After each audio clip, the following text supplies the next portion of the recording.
Fala aí galera, beleza? Sejam bem-vindos a mais um vídeo do nosso canal. O vídeo de hoje vamos trocar uma ideia sobre a CVM, né? Que fez aí uma alteração no nosso entendimento sobre fundos imobiliários. E eu quero trocar uma ideia com vocês, entender um pouco. É algo que impacta bastante, né? CVM permite que fundos imobiliários e fiáveis recomprem suas próprias cotas. Pois é, galera, isso aqui é novidade. Era algo que até então não iria acontecer. Quem lembra, né, o FGA fez uma consulta, a própria CVM perguntando assim, eu posso recomprar minhas cotas? A CVM falou, não, não pode não. Aí passou, tipo, sei lá, deve ter 2 meses, agora você pode correr comprar. Então, tipo assim, mano, né? Mas enfim, a CVM agiu aí. A CVM anda se movimentando bastante, né, na indústria de fundos imobiliários. A gente teve essa mudança aqui, a gente teve algumas outras também que a gente pode até comentar nesse próprio vídeo, mas basicamente a CVM está liberando para os fundos imobiliários comprarem as próprias cotas. Isso já é algo que acontece com ações, né? E aí a gente fica esperando, né? Eles ainda vão trazer maiores detalhes e tudo a respeito dessa reunião, que eles definiram isso, de como é que vai ser, como é que não vai ser, os impactos, etc. e tudo mais. Essa questão. A grande questão, galera, é que isso aqui, em momentos de baixa de mercado, isso é muito interessante. Se a gente pensar, tipo, eu vou pegar um fundo aqui, exemplo, pra gente. O RBRL. Vou usar ele de exemplo, porque eu acho que é um bom exemplo disso. RBRL chegou a ser negociado a R$60. R$60, galera. Ele tava pagando, tipo, 1,2% ao mês, quase, né? E mesmo no resultado recorrente dele, né, o dividendo elevado, no recorrente a R$60, dá mais de 1%. E aí o que acontece? Imagina esse fundo aqui podendo recomprar as cotas dele. Vocês acham que existe algum galpão logístico que pague 1% ao mês? Muito difícil arrumar um galpão logístico que pague 1% ao mês. Então, o melhor negócio possível para o fundo imobiliário, para esse fundo, seria recomprar as próprias cotas. Porém, era vedado isso até então. Agora está liberado. Então, assim, não libera não, porque eles ainda vão fazer reuniões e tal, não sei o que, mas praticamente liberado. Tem esse lado positivo dessa história toda, porque o fundo pode ir lá e recomprar as cotas dele baratinho e boa. Só que aí tem outra coisa, tem outro ponto negativo, porque o fundo imobiliário, ele cresce fazendo emissões, ele não cresce de forma orgânica. Então, tipo aquela coisa, imagina, eu emito 100 milhões, todo mundo paga taxa, aí passa um mês, o mercado vira e cai pra caramba, aí eu vou lá recomprar as cotas. Fica meio ineficiente essa questão. Mas, no geral, é um misto de coisas positivas e coisas negativas essa questão da recompra aí, né? Essa questão das taxas, essa questão para fundo que não vai mexer no mercado secundário, porque quando o cara vê que o mercado do fundo dele é muito baixo, às vezes ele vai lá, vai vender um galpão e vai pegar o dinheiro e vai começar a se recomprar, porque pode ser o melhor negócio. Então, assim, pode ser que feche um pouco esses descontos exagerados que a gente vê. Claro que já é algo que acontece em ações, né?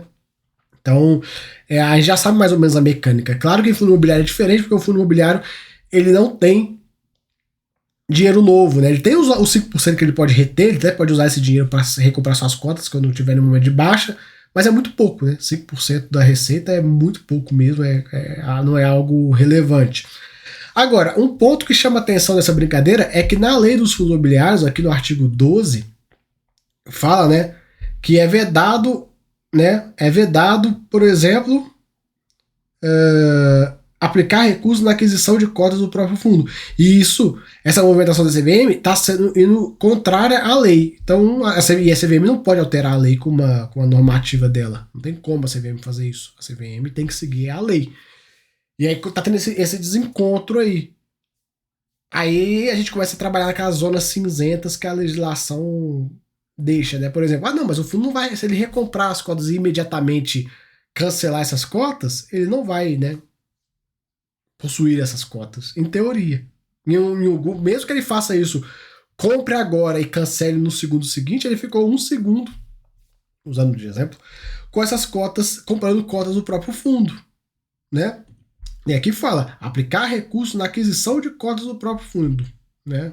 Então, assim, ele está aplicando recursos na aquisição de cotas do próprio fundo. Então, como é que funciona? Né? Isso vai contra esse parágrafo aí da lei. E aí, tipo, como fica essa questão? Como fica o cotista que não goste dessa movimentação? Ah, eu sou contra a recompra de cotas, eu acho isso um absurdo e tal, não sei o quê. E aí? E se esse cara entrar com uma ação na justiça, alguma coisa assim? Porque isso abre muita margem para interpretações. Né? A CVM interpreta de um jeito, né? Pode ter alguém que interprete de outro modo. E aí, como é que fica? Né? São as várias lacunas que a gente tem de segurança jurídica no Brasil, né? Mas, a priori, esse é o único ponto aí que a gente tem que ficar de olho nessa questão. Tem, como eu falei, tem os pontos positivos, tem os pontos negativos. A minha visão quanto a isso, galera, eu gosto de que o gestor de fundo imobiliário tenha liberdade, né? Eu não quero um mercado engessado, eu quero um mercado quanto mais livre, melhor. Até pra gente ver quem são os bons gestores e os maus gestores. Né? Não adianta. Eu vejo igual agora, a gente tem aquela situação dos relatórios da Pátria que estão atrasados, né?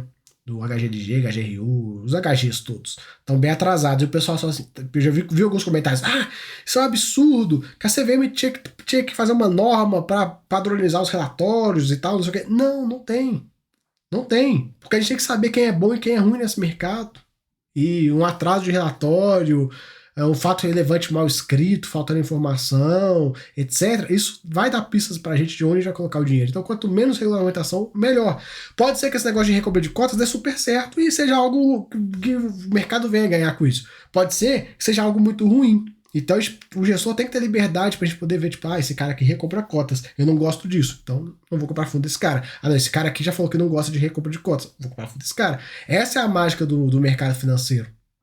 É a gente ter opções, né? Quanto mais travado for, menos opções a gente tem, que vai nivelando todo mundo por baixo. Né? E aí aquela coisa de, tem que obrigar a fazer de um jeito, obrigar a fazer de um outro, isso atrapalha, né? Atrapalha, isso mais mascara o mercado que tudo. Mas enfim, então tá aí essa questão. A CVM recentemente vem mexendo bastante. Teve também essa questão aqui, ó.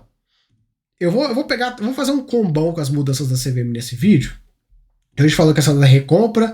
Tem essa aqui também, ó. CVM veta cobrança de indenização a gestor de fundo imobiliário de varejo de instituição sem justa causa. Quem lembra lá atrás que o JCR fez aquela assembleia para botar uma questão de justa causa? O pessoal ficou zoando, né? Gestor CLT e tal, não sei o quê. Que bom que a CVM vetou isso. Isso aqui é algo que de fato a CVM tem que agir.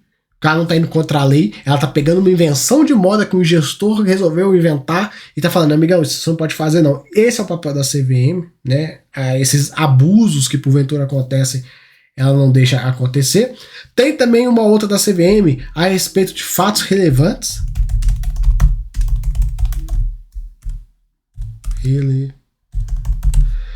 Tem também a questão dessa consulta pública sobre reforma de regra de divulgação de fatos relevantes de comunicação ao mercado. Isso aqui ainda está em fase de consulta, então a gente vai aguardando. Tem também essa daqui, ó. Que a CVM quer liberar FIPS para investidor público em geral em breve. Também isso aqui é super positivo, a gente já vinha comentando sobre isso, né? Então, excelente notícia, né? Excelente notícia. E para finalizar, né? Principalmente o FIPE e tal, isso ajuda a movimentar o mercado de infra. E por último, teve essa dos fiagros da CVM, que